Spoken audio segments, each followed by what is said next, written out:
OR token is not a security. The OR token is not a stock. It is a video game token and is used for in-game purchases in OR-supported websites, video games, and the OR-Forge NFT marketplace. No ownership guarantees a percentage of any ownership of OR Systems Inc., any video games, content, media productions, or other, until options are extended. OR Systems Inc. is a privately owned and operated organization that utilizes blockchain technologies and provides real-world value to the intrinsic video game currency. As such, please ensure you approach the OR token at your own discretion. No one involved in this video is a financial advisor.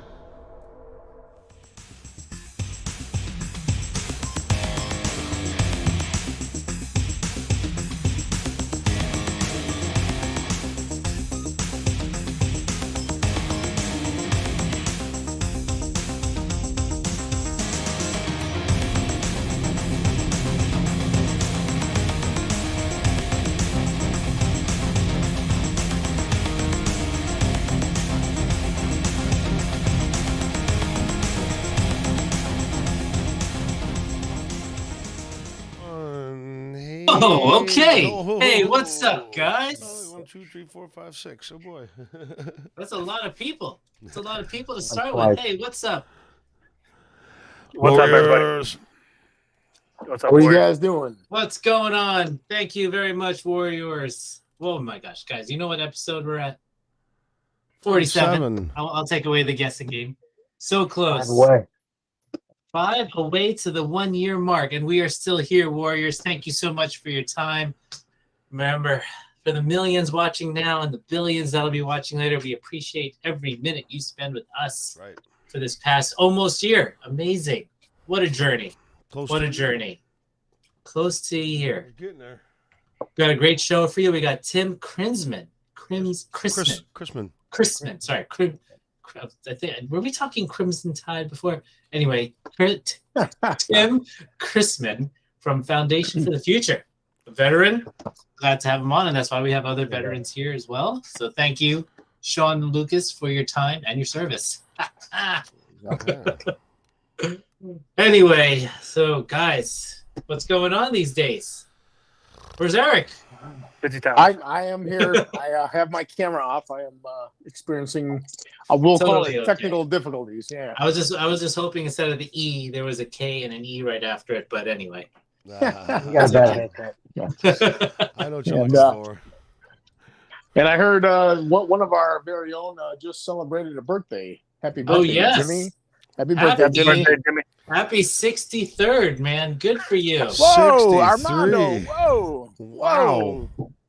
Wow. Too soon. Too soon? You know what I got for my birthday? A cold. What's that? Oh, man. Sorry to hear that. I thought you were going to say a prostate exam, but we're all getting at that age. Colonoscopy. That's coming next. Hey, man. Stay healthy. Stay healthy. We ain't getting younger. Happy birthday, buddy.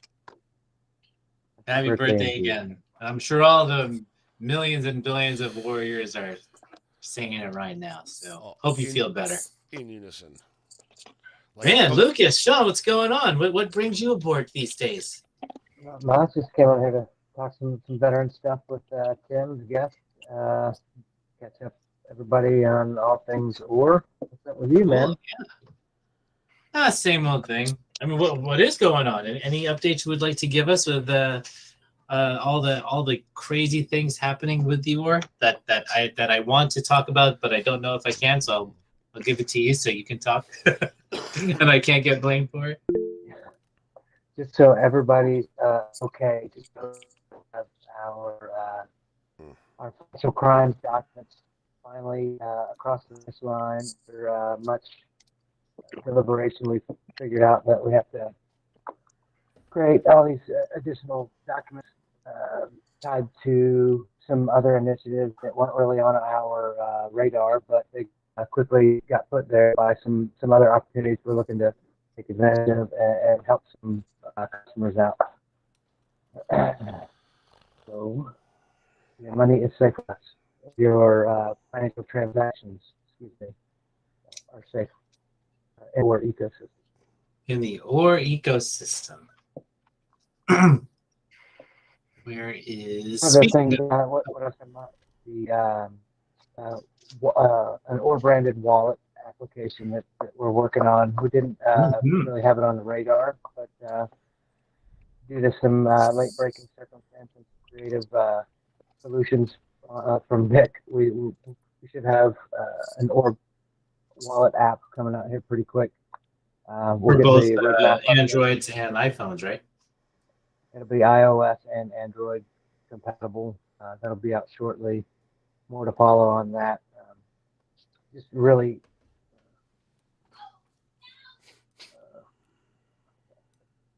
just really having the opportunity to find solutions to problems that are faced by people that we're interacting with, business opportunities, things of that nature.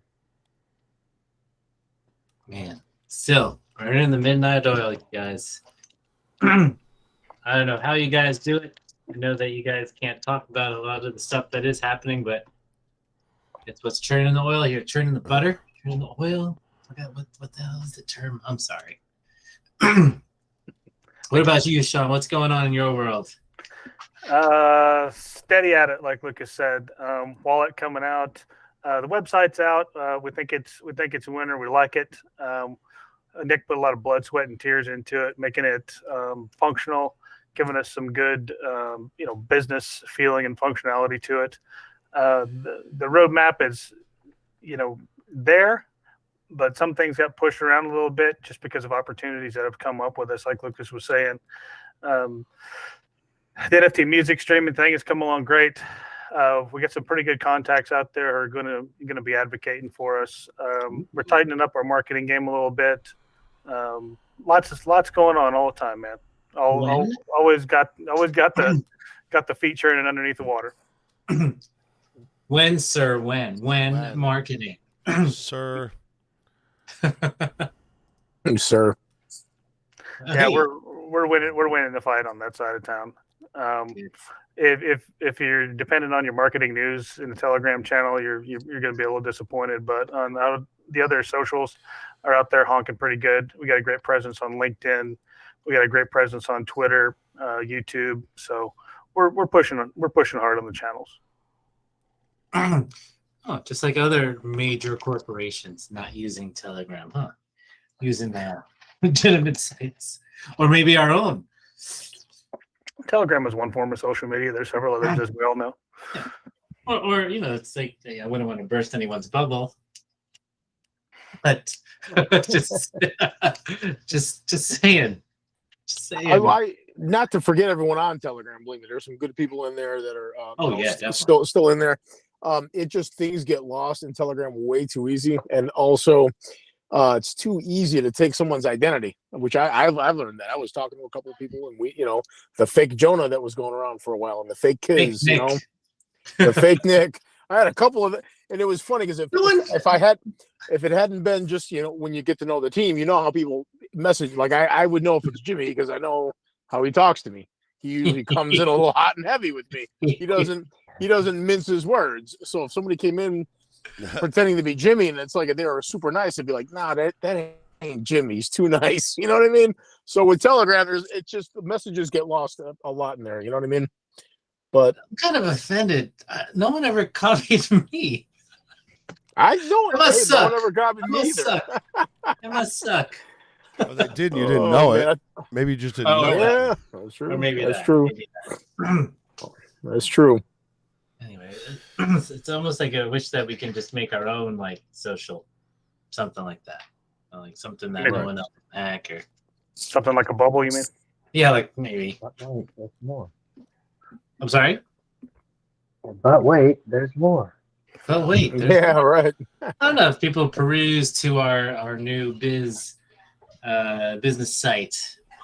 Maybe they'll or -system.com. It's right below my little picture right here. See it scrolling right here? See? Whee. Where? Oh, I'm not looking at it. I can't see it. Cool. Check out the new site. But yeah. Check it out. Don't forget to hit the like button, subscribe, get the alerts. It's not like we post 1,000 things a day. We won't bug you. Definitely smash that button. Subscribe, check it out. Smash it. Anyway, so let's see. We have or Spark app is on the Google Store. Remember that? Or Spark app is on the Google Store. Always. Google Play Store. So make sure you download that. Sign up. I did. I'm not talking to you. I'm talking to the peeps, the peoples. To the people, to the millions. Billions. Gosh. Anyway, so let's see. Oh wait, 8:15. We should have Tim coming on soon. Maybe we should grab a glass of water before Tim hops on.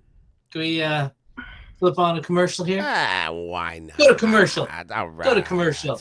All right.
What does CBGB stand for? Country Bluegrass Blues. We have a band. You're gonna want to crank it.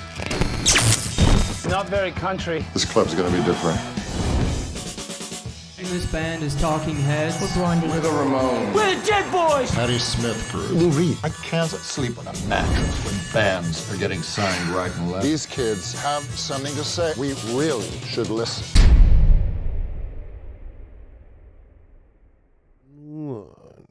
Oh, and we're back. And we're back. You might see someone new here. We got Tim Chrisman. Mr. How's Tim. it going today, Tim? It's going great, Armando. From Foundation for the Future, glad to have you on. Really appreciate your time. Thank you. Again, I know time is valuable, so thank you so much for being on. Excited to be here. All right, do you mind if we asked you a couple of questions? No, please go ahead. That's why I'm here, I think. Cool. Absolutely. We'll hang out. So what do you like to do for fun? Just no, I'm just kidding. But so on your social media, it says you're a veteran. So and we actually have a couple of veterans ourselves here at the OR system. What did you do in the military, and how did it prepare you for what you're up to now? Yeah, so I am a veteran.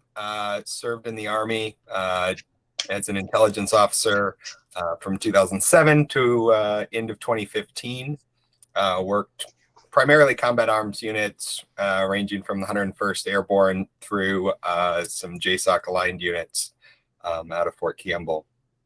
But to your point about what did I learn there that prepared me, I think the biggest thing was, and it wasn't something I knew I learned, it was that, you don't quit, you don't stop when something gets hard, you just keep going until the mission's accomplished. And I didn't realize that was something I had learned until recently. My wife commented about, she would have stopped something years earlier. And I'm like, I don't understand. Like, this isn't like hard. This isn't like groundbreaking.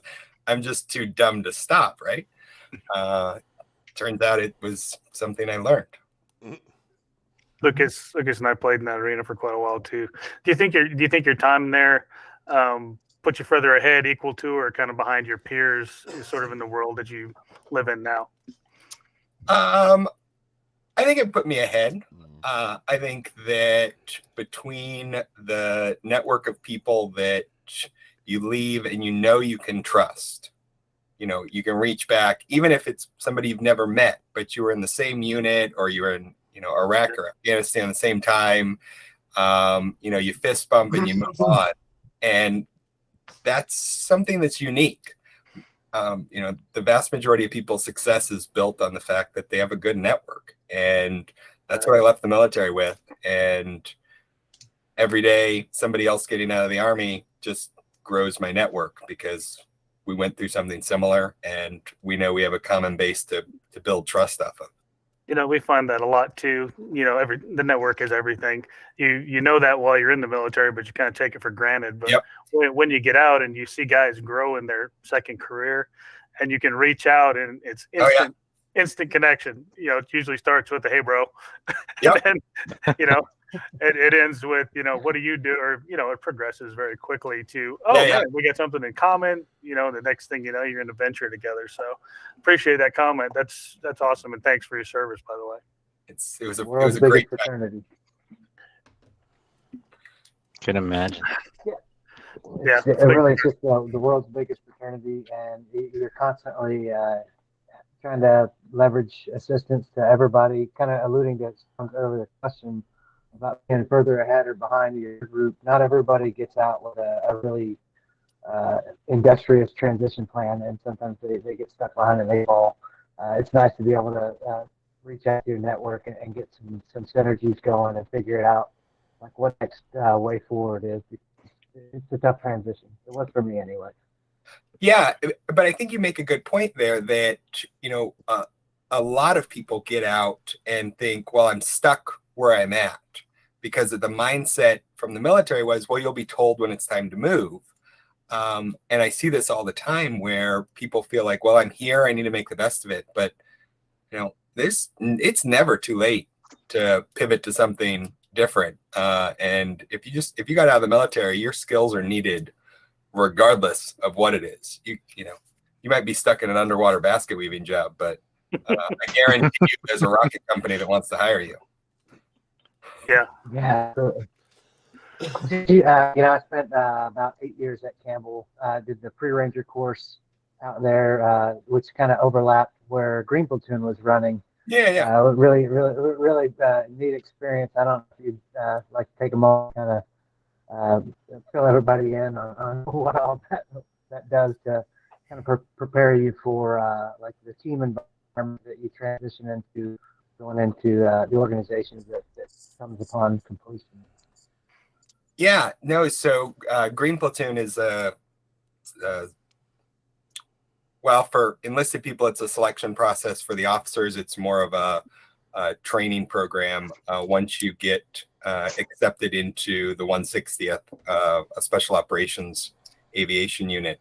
But the way the curriculum is built is that everything needs to be done in a team. You're not finishing what you need to unless the rest of the team there.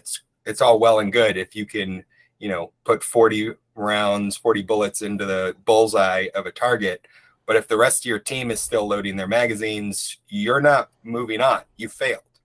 And that's really instilled into everybody going through that, this common baseline of not only the mantra of never leave somebody behind, but the mission's not done. The mission's not accomplished if we're all not together. And that's, based on decades of these guys learning that, hey, you're in a helicopter unit. And if one of your helicopters goes down, everything else doesn't matter. You're moving heaven and earth to bring your boys home, which until very recently, it was exclusively boys. So, yeah. That's an interesting comment, and I'll leave it alone. So, what do you think was more challenging, your time in the Army, or I understand you spent a little time with the agency too? What was the most challenging there? Either one. Which above the other was more challenging, I guess, is the question. So I think time in the military was definitely harder, mostly because I didn't have a frame of reference for how hard things could be. So once I got out and got to work in an air-conditioned building, nothing really seemed as bad. So there was a lot of aggressively unfortunate things going on with work. But when you're looking back and like comparing it to, well, there was heat stroke that one time on a flight strip in Iraq, or, all right, it's not so bad. Like it could be worse. So I think it was harder in the military because I was too dumb to put it in context. I feel you on that one, bro.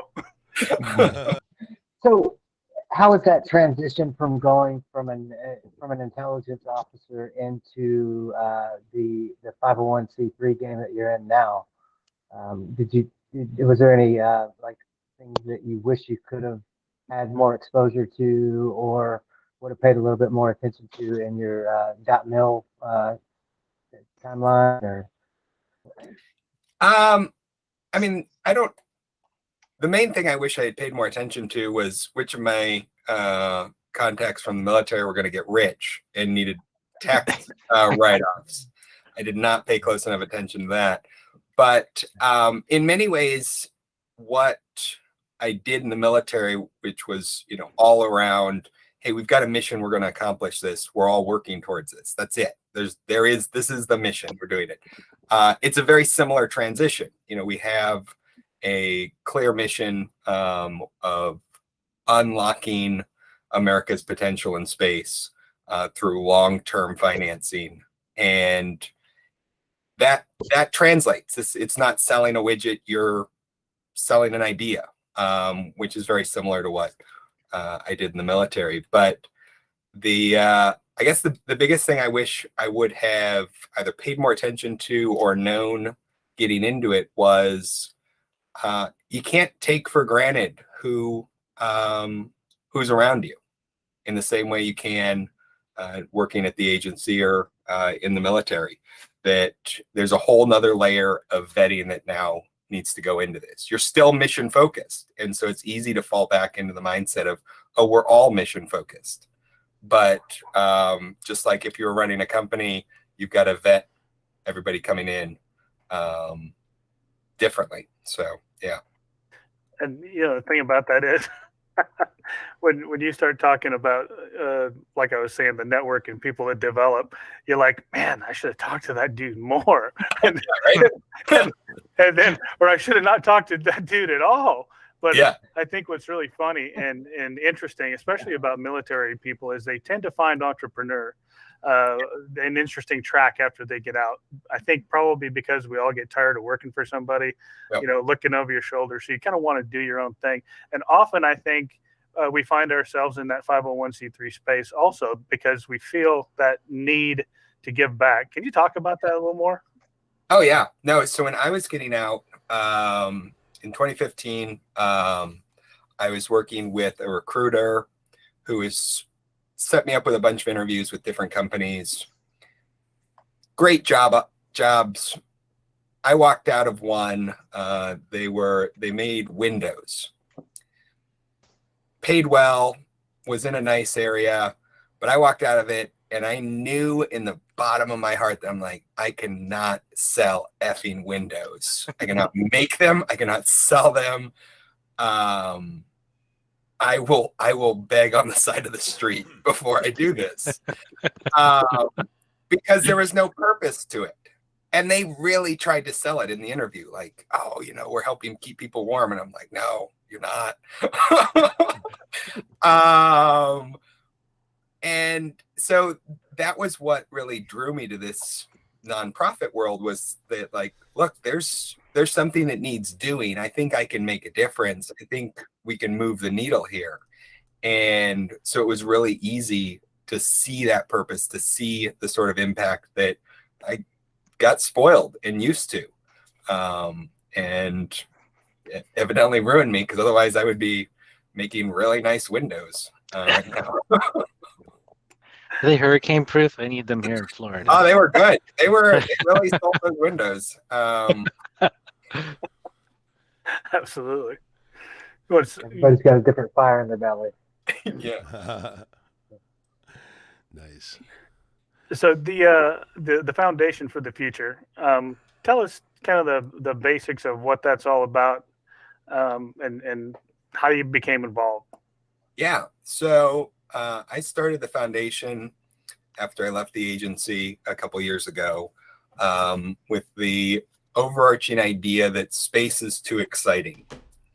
And so long as it's cool and sexy, nothing is going to be real to the vast majority of people. This is just like the internet.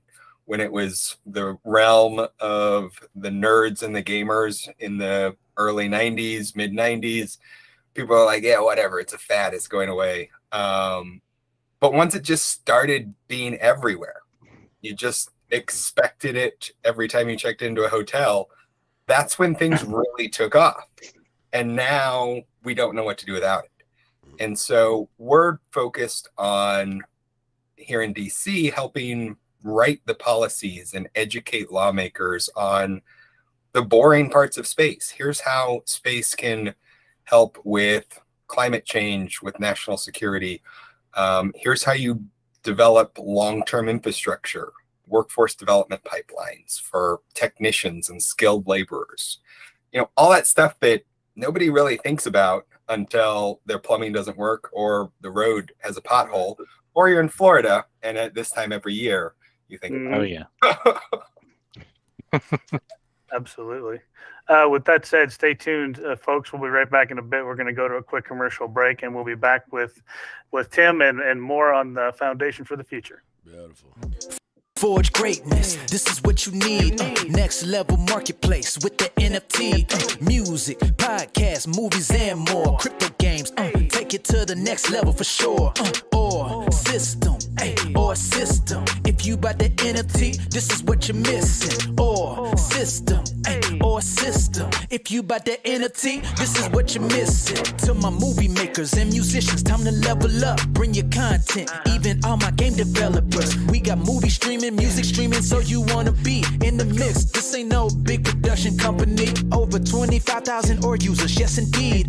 Only charging 2.3% sales fee. Own all your music, all your games, own your future. Set your own terms. This is how you do it. You need or system. If you buy the NFT, this is what you're missing. Or system. If you buy the NFT, this is what you're missing. Let's go. Forge greatness. Woo.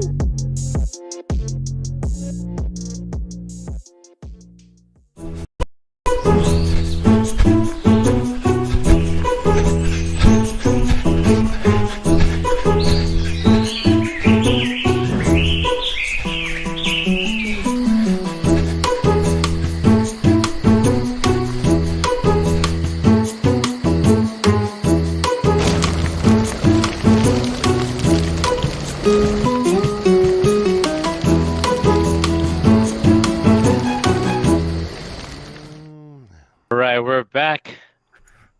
For those just tuning in, we're here with Tim Chrisman. I've been having he's having the hardest time with your name. With your last name today. It's okay. My mom calls me the wrong name a third of the time, so don't worry about it. Again, we are here with Tim Chrisman from the Foundation for the Future. Geez, thank you all for joining us and coming back after the commercial. So, Tim, with all the donations, right? So, what happens with those donations? Where do they go? And does donating donating funds, does it come with any benefits? Do I get some swag with, space, like SpaceX here or something like that, like some swag? Oh, so again, where do what happens with all the donations? Yeah, so there's a couple different ways to give. For individuals, we're a membership-based organization, and so we ask people to give at least $50 a year. And with that comes invites to member-only events, to discounted tickets whenever we hold in-person events. We have a members-only newsletter we send out.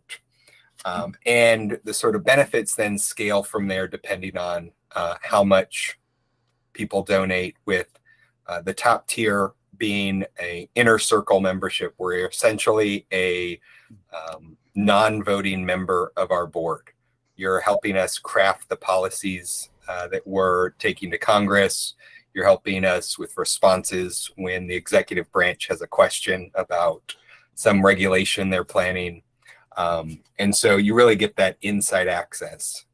We have a similar program for companies.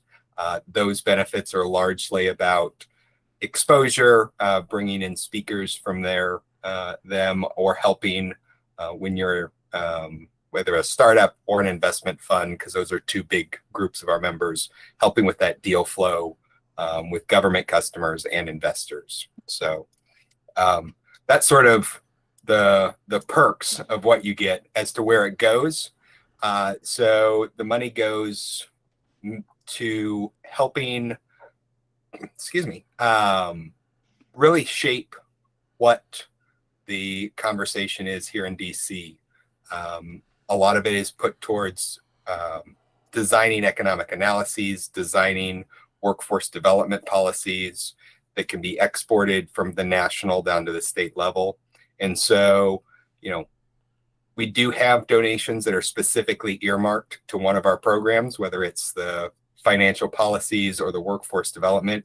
But in general, everything's interlocked. So we prefer people to donate sort of to the general fund so we can help, because we consistently hear, look, without money, company can't grow. Without the workers, the money's useless. And so we're trying to keep that loop closed. Oh. Yeah, absolutely. So, as you were talking through that, kind of prompted some additional thoughts on the lobby capabilities that go on within the DC space. I was wondering if you kind of stakeholders, how many elected officials are a part of that, like space lobby? How many officials are you engaging with? Is it a larger crowd? Is it growing? Could you just kind of speak to some of the particulars with lobby as compared to a more traditional steady power military type lobby? Yeah.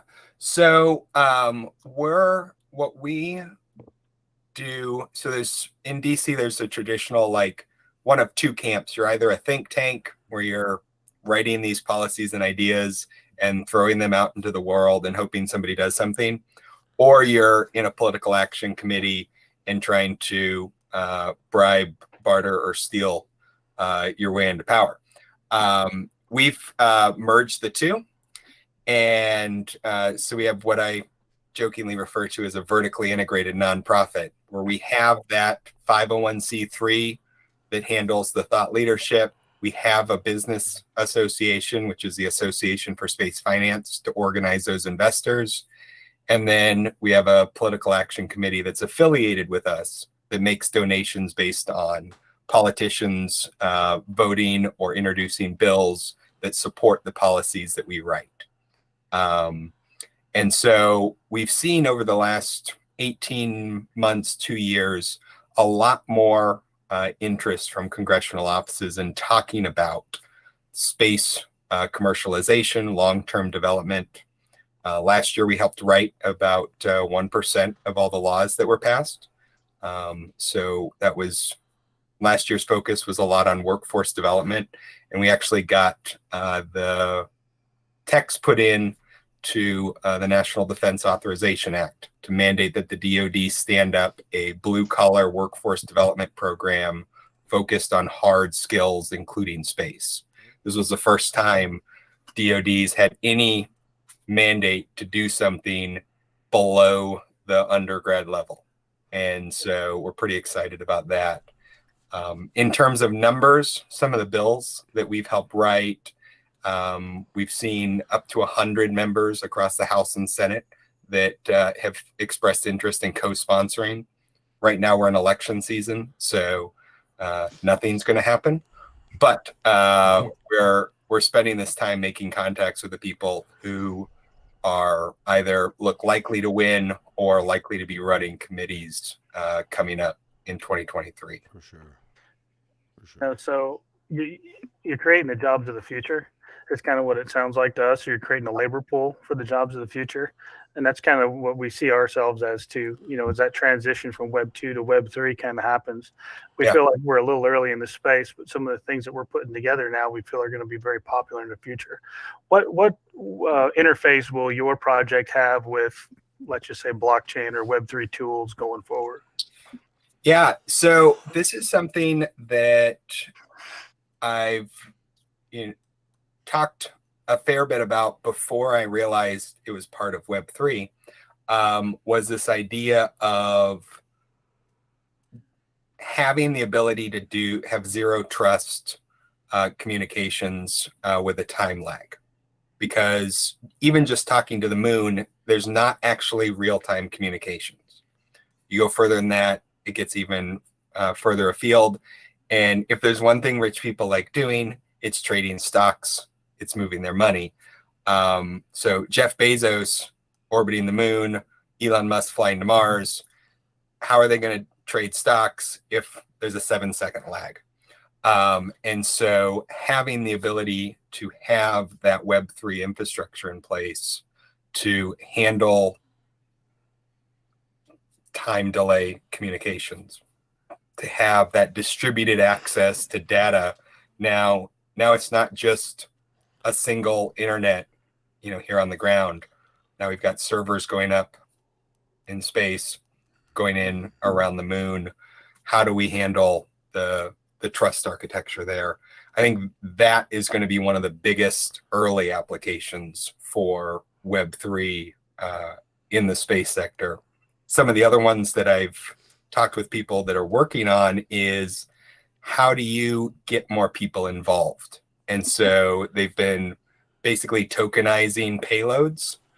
And so a rover's going to the moon either later this year or early next, where people have basically bought a token that allows them X number of seconds of rover time, where they own that rover for that many seconds, and they can make it whatever they want. And it's pretty cool. And that, I think, is a great way to get people engaged, because, you know, not a ton of us have millions of dollars to throw stuff at the moon. Yeah. Oh, I thought it would be like a couple $100. Well, so to put a whole rover is millions, but for a couple $100, you can, you know, buy the token and you have 3 seconds of payload time. You're starting to see some of those tokenized transactions within real estate coming up as well. So it's a great way for fractional ownership. Exactly. And maybe there's all the best of both worlds, where you get tokenized fractional real estate on the moon. Oh, potentially, maybe it's Mars. I mean, the whole planet's up for bids, from what I understand. Yep. First come, first serve. Yeah. No, not so much with Decentraland. It'll be Mars. That'd be cool. Tim, how do you prioritize projects with the limited funds that are usually associated with a benevolent organization? It all comes back to where are we going to be able to see the most impact and generate the most momentum. So there's been at least 2 or 3 inflection points where, whether it was with our workforce development program or a piece of legislation we were pushing, that we had been all in trying to move this forward, and we saw interest in one of the other pillars. And so the, you know, finance and workforce development are the 2 we focus on. But once there's movement and there starts to be momentum, that's really where we try to throw the main effort. And so that's, you know, I still look at it like how I learned in, you know, officer basic school in the captain's career course, where once you've got momentum on your side, you exploit that ruthlessly. And once culminated, you transition to branches and sequels. Exactly. So thankfully, I didn't have to go to any of the Iron Major courses where I would have learned all the correct terms to use for this. But yeah, so I mean, that's basically it. Is where are we getting some momentum? Let's shift focus to there until that runs out. Makes sense. Yeah, it's a great buzzword. In practice, it's much harder when your ego gets attached to something. Oh yeah, that's the key to it all, is being able to like emotionally disconnect to do the right thing sometimes. Exactly. Yeah, looking at your site, you guys have like a who's who of like those connected to the industry. You know, like partnerships are important going forward. If you had to pick like your most pivotal partnership, or who gives you the ability to you know, like really influence those policy discussions, who would you give the nod to? I think the most influential or the most impactful partner we've had so far has been Voyager Space Holdings. They were our first corporate member, and since they joined, we've had one of their executives on our board the whole time, and they've been a phenomenal resource connecting us within industry, both the space and finance sectors. And so I think, you know, from the corporate side, they would be who I would say is the most impactful partner. On the other nonprofit side, I think it would probably be a toss-up between either the high-speed flight community, the HSAT, or the Space Force Association. Both of them have been phenomenal resources in helping us learn how to do what it is we're doing, and connecting us with like-minded people. So, yeah. Yeah, the Space Force. I find it really interesting. I didn't really tell her that. Sorry, Sean. Been a relatively new like AUSA, USAA, all those different ancillary organizations, and to be able to leverage some of those new branch affiliations help propel what you guys are up to, for sure. Yeah. I think we didn't, at least I can speak on my own behalf. When the idea of the Space Force was floated, I was like, okay, but there's a vision there that not everybody can see. I really want to see the first space guy go to Ranger School, though, because I have to see a Space Ranger. Yeah, agreed. I'm fine with the first, dozen or so failing, as I expect will happen. But of course. Yeah. So as you look forward, are you guys looking for some kind of blockchain partnership? Or are you looking for, because when you were talking about real-time communications, I think we all understand that there is no such thing as real time, whether it's a millisecond delay or whatever the case might be. But in my mind, at least, I'm thinking capturing that on an auditable, immutable record like the blockchain provides might be one of those very interesting retrace kind of things, so that when Elon sends his buy order from Mars and it takes 7 minutes, he gets it at the price. And that's going to be an epic change in, I think, the way we look at things with that time lag going forward. Oh, yeah. No, so yeah, we are constantly trying to find more people that are adjacent to the space sector, but working on things that would apply. And whether it's that Web3 portal or it's John Deere trying to make their tractors self-driving, it's as much as possible. We're trying to take on the mantle of talking to non-space people, because that's who's going to drive innovation. It's not engineers sitting in their closets dreaming up new rockets. Right. We got to get there first. We all know that, but I think they're solving that problem pretty fast. Exactly. We've got too many rocket scientists right now. We need somebody to design clothes to wear in space. We need, boring stuff. Yeah.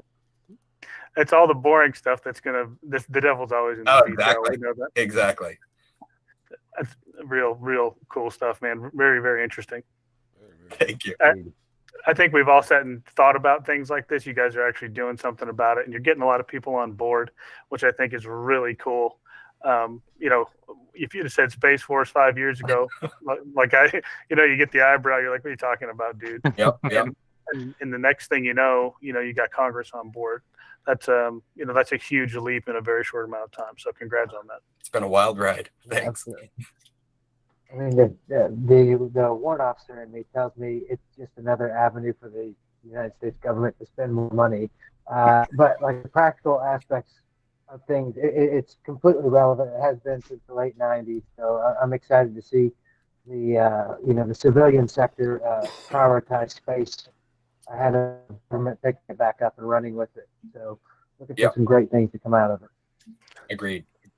I think some real interesting commercialization of space has happened, with the big names that you've seen through SpaceX, et cetera. But when average Joe citizen can get on board with, training for a space job in the future, or he can own a piece of, Mars, or he can buy some time via NFT, adjusting the rover on the moon, to look at something he wants to look at. I mean, that for the average guy to be able to do that, I think is really lucrative, right?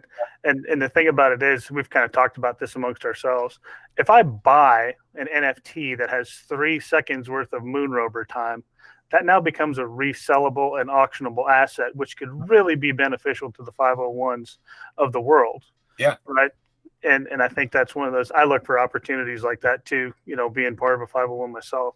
It's like, ooh, if we buy that for $10 now, maybe in 2 or 3 years, it's going to be worth millions, and we can fund our charity and do our good work. Yeah. I mean, just lots of possibilities there. Oh yeah, for sure. Absolutely cool stuff. Any shout outs you want to give while you're here on the show? No, thanks for having me here. It was great being here. Well, we really appreciate you coming on, and look Yeah, forward do. to continuing Thank this you, conversation. We should definitely set up a chat after the show. If we can pass along some benevolent contacts in crypto to help you kind of like set some opportunities up to receive donations in that capacity and things of that nature as well. Perfect. To be able to like just share the wealth. Yeah, that'd be awesome. Thank you so much. Right on. Yeah, we got your contact information. I'll reach out to you. Sounds good. Thanks for having me. All right, brother. Hey, thanks for coming. Thank you so much. Appreciate your time. Yeah. Take care. Thank you, Tim. Thank you.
Yeah, hit it. And we're back. Hi, guys. Hi. Hi. Wow. Interesting conversation. Yeah. Very was. That it was. I was really hoping for Space Camp tickets. That was such a great movie. It's like one of my dreams.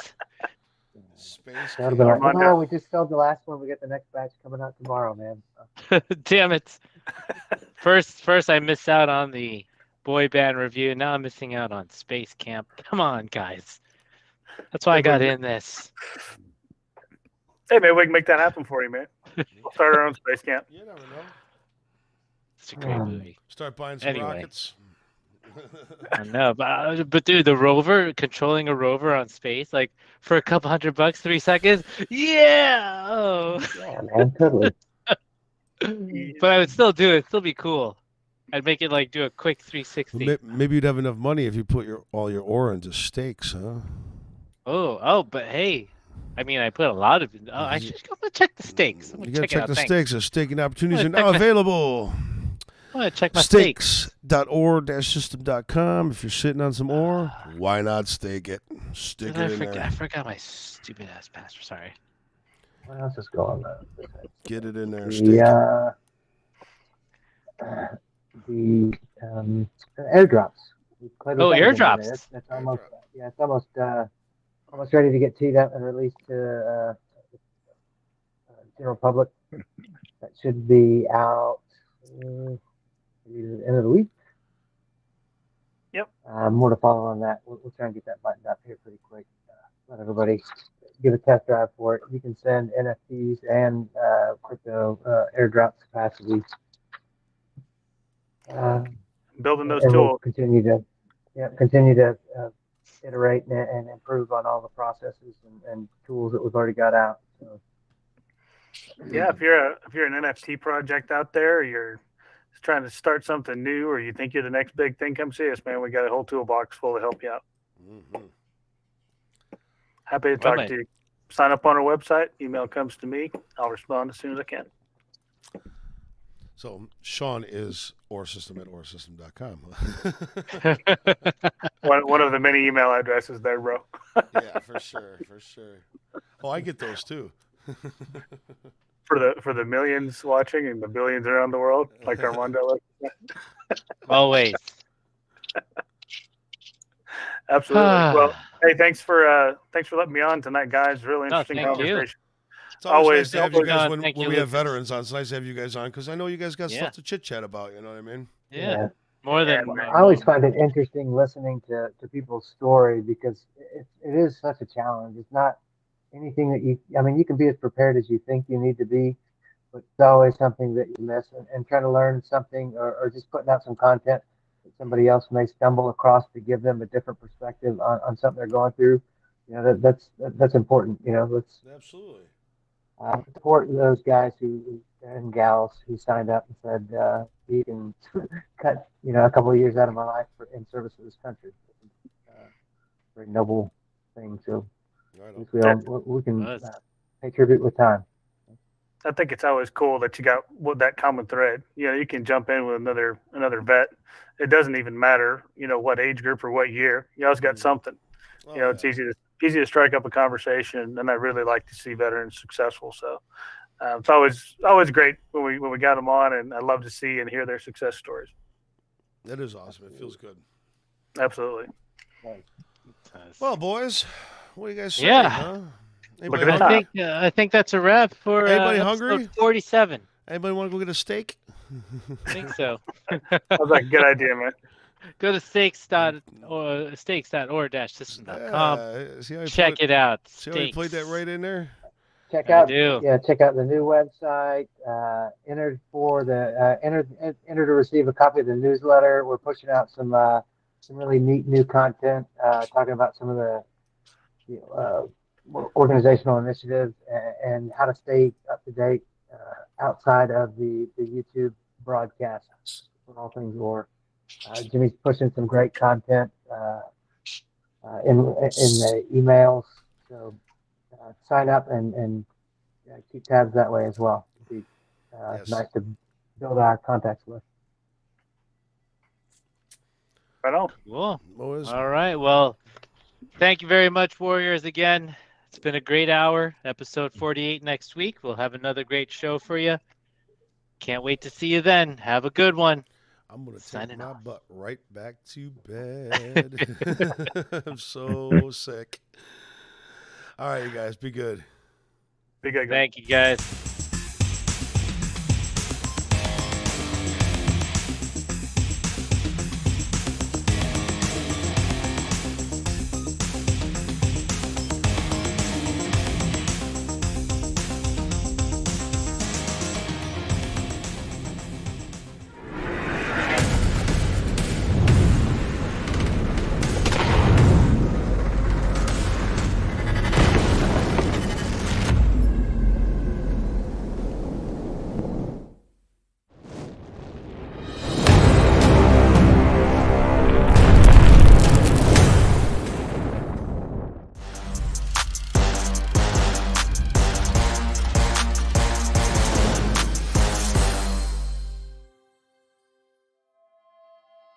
Introducing the Cool Wallet Pro, an enhanced hardware wallet the size of your credit card. It packs the most sophisticated cold storage technology inside,